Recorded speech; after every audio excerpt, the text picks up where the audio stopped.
Hello everyone, good morning, welcome back to my channel Debashree's life.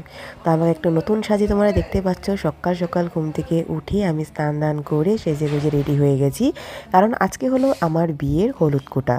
তো এই যে এখানে দেখো মা হলুদ কোটার জন্য ক্ষীর বানাচ্ছে। তো এই ক্ষীরটা আমার হলুদ যারা কুটবে আয়োরা তাদেরকে দিবে, সঙ্গে আমার বিয়েতেও ক্ষীরের প্রয়োজন হয়, তো সেই জন্য ক্ষীর বানিয়ে নিচ্ছে, একবারে ফ্রিজে রেখে দিবে। আর দেখো কি সুন্দর লাল হয়েছে একদম ক্ষীরটা, পুরো দুধের একদম ক্ষীর বানানো হচ্ছে কিন্তু। আর আমি কিন্তু এই জিনিসটা খুবই ভালোবাসি, এটা হলো আমার মোস্ট ফেভারিট একটা মিষ্টি ক্ষীর। তো আর এখানে দেখো একটা ছোট্ট করে প্যান্ডেল করা হয়েছে জাস্ট আজকের জন্য, হলুদ কুটার জন্য, যেন এখানে খাওয়া দাওয়াগুলি করতে পারে। আজকে বেশি লোক খাবে না, তবুও ওনাদেরকে বসানোর ভালো মতন খাওয়ানোর জন্য এই জায়গাটা বাবা প্রিপেয়ার করে দিতে বলেছিল টেন্ট হাউসকে। আর বাকিটুকুন এভাবে বাঁশ বেঁধে রেখেছে, যেটা আমাদের মেইন অকেশনের জন্য ভালো করে প্যান্ডেলটা করা হবে। এখানে পুরোটা খাওয়া দাওয়ার ব্যবস্থা করা হবে, আর পিছন সাইডটাতে রান্না করার ব্যবস্থা করা হচ্ছে। তো এখানে বিশাল বড় জায়গা, তোমাদেরকে আমি আগেও দেখিয়েছি। আর এখানে টেন্ট হাউসের থেকে এনে রেখেছি সব বাসন বর্তন আজকের অকেশনে রান্নাবাড়া করার জন্য। কিছুক্ষণের মধ্যে মাসিরা এসে গেছে আর রান্নাবাড়া বসিয়েও দিয়েছে। এখানে হচ্ছে দেখো ডাল, তো প্রায় 30-40 জন লোকেরই খানা আসছে আজকে। তো সেই জন্য এখানে ডাল হচ্ছে, এখানে আছে বাঁধাকপি কুচোনো, এখানে আছে মাছ, আর ওখানে মাসি মাছ ধুচ্ছে। এখানে ফুলকপি আর আলু কেটে রাখা হয়েছে, টমেটো আছে। তো এইভাবে করে রাখা হয়েছে। তো মেনুতে যা যা আছে পরে দেখাবো। আর এখানে মা ঘরে রেডি করে নিয়েছে আমার বসার জন্য, আমাকে আশীর্বাদ করবে সেসবের জন্য। তো এখানে একটা পাটির উপরে এরকমের একটা বেডশিট পেতে দিয়েছে, আমি যেন ঠান্ডা না পাই আর কি বসলে। এখানে আমাকে বসে থাকতে হবে যতক্ষণ পর্যন্ত মাদের হলুদ কোটো না হবে। এই দিনগুলি অনেক বেশি খুশির, বাট এখানে কিন্তু চোখে জল চলেই আসে, এত আমি আর মা একটু কান্না করছিলাম আর কি। কারণ এগুলিতে খুব বেশি ইমোশনাল হয়ে যাওয়া হয়। আর কিছু একটা মালা এরকম পরতে লাগে, কাঠের মালা, তো সেটাই আমাকে পরিয়ে দেওয়া হচ্ছে এখানে। তো হলুদ কোটোর দিনেই আমাকে পরিয়ে দেওয়া হয়েছে, এটা একদম বিয়ের পরও থেকে যাবে আর কি। তো হলুদ কোটা করতে কিন্তু ঠিকই লাগে, তো আমাদের ঠিকই আছে, বাট আমি বলেছিলাম যে মাকে এই ছোটো ঠিকিটা, যেটা আমার খেলনা ঠিকই, এটা নিতে। এটা আমার দাদুর হাতের স্মৃতি, আমার মার বাবা। তো সেই জন্যই বলছিলাম যে যেহেতু দাদু এখন বেঁচে নেই, বাট আমার বিয়ে হচ্ছে, তো ওনার স্মৃতিটা যেন আমার কাছে থাকে আর কি। তো সেই জন্য মাকে এই ঠিকিটাই আমি মার কাছে রাখতে বলেছিলাম আর কি হলুদ কোটার দিন। তো হলুদ করতে যাওয়ার আগে মা আমাকে একটু আশীর্বাদ করছে এখানে।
তো দেখতে পাচ্ছ এখানে হলুদ কুটো হচ্ছে, যেহেতু শুকনো হলুদ তো অনেকবার করেই কুটতে হয় আর কি।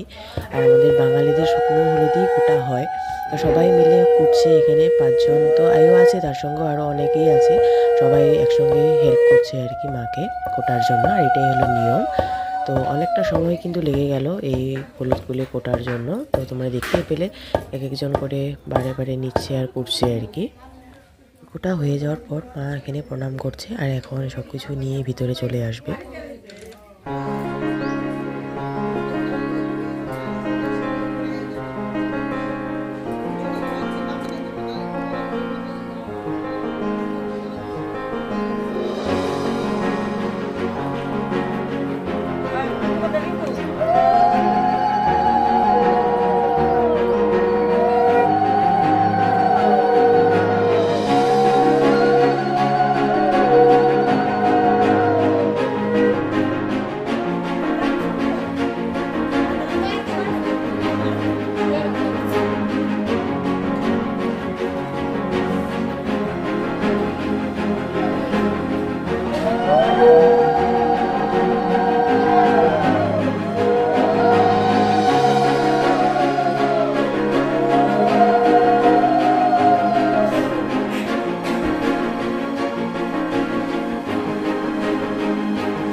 মা আঁচলে করে যেটা হলুদের গুঁড়ো নিয়ে এসেছিল, সেই হলুদের গুঁড়োটাই আমার মুখে লাগিয়ে দিল আর কি। আজকে এতটুকু হলুদের গুঁড়োই আমার মুখে লাগাবে, এর থেকে বেশি আর হবে না। যেদিন বিয়ে সেদিন খুব ভালো করে হলুদ আবার লাগাবে, যেভাবে অন্যান্য বিয়েতে তোমরা দেখতে পাও যে হলুদ লাগানো, সেইভাবেই লাগাবে। আর সেদিন ভালো করে স্নান টান করানো হবে আর কি হলুদ লাগানোর পর। তো আজকে এতটুকুনিই থাকলো যে হলুদটা কুটে এসে জাস্ট আমার মুখে গুঁড়োটা অল্প করে লাগিয়ে দিল। এখন সবাই করবে আশীর্বাদ আমাকে।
আশীর্বাদে আমাদের পাড়া প্রতিবেশীর লোকের সঙ্গে আমার কাকিমণি, আমার দিদি সবাই এসেছিল। তো সবাই মিলে এখানে ফুর্তি করেছে, আনন্দ করেছে, মজা করেছে আর খাওয়া দাওয়া করেছে আমাদের এখানেই দুপুরবেলায়।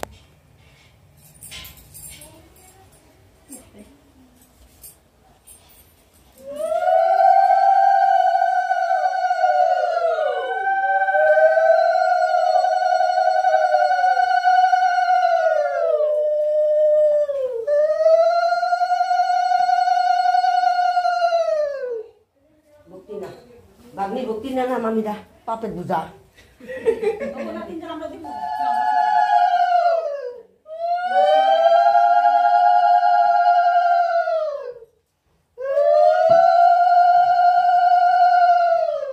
ছিলছিলা মাথাটা কন্ডিশনার লাগিয়ে দিয়েছি দুর্বাগলে পড়ে যায় না ছিলছিলা মাথাটা দুর্বাগলে ডেজলিং মারতেছে দুর্বাগলে ছিলছিলা ধীরে ধীরে ঢুকে গেছে দিদিকে দিদির ছিলছিলা নাকি মাথা ও বাবা কত কথা বলছে হ্যাঁ অসম্ভব আর দিদি দিকে সেইগুলো কোথায় খাইব তুমি কি কি দাদা আশীর্বাদের পর্ব শেষ আর আমিও উঠে পড়েছি, ওখানে অনেকক্ষণ বসেছিলাম। আর বাইরে রান্না হচ্ছে বাঁধাকপির ঘন্ট মাছের মাথা দিয়ে। তো কিছুক্ষণের মধ্যে খেতে দেওয়া হবে। আর এদিকে প্যান্ডেলের মধ্যে সবাই বসে একসঙ্গে গল্প করছিল আর কি, কারণ হাসি মজা গল্প একসঙ্গে অনেক লোক হলে যেটা হয় আর কি, সবাই হাসি মজা করছিল। আর কিছুক্ষণের মধ্যে এখানে খেতে দিয়ে দেওয়া হবে, কারণ যেহেতু দুপুর প্রায় 2টো মতন বেজে গেছে, সবার খিদেও পেয়ে গেছে। তো কিছুক্ষণের মধ্যে ভাত খেতে দিয়ে দেওয়া হবে। তো আশা করছি তোমাদের আমার ভিডিওগুলি দেখতে ভালো লেগেছে। যদি ভালো লেগে থাকে তো প্লিজ লাইক করো, শেয়ার করো, সাবস্ক্রাইব করো আমার চ্যানেলটাকে। আবার নতুন একটা ব্লগ বা ভিডিও নিয়ে তোমাদের মধ্যে হাজির হবো। ততক্ষণ সবাই সুস্থ থাকো, ভালো থাকো, টাটা, গুড নাইট।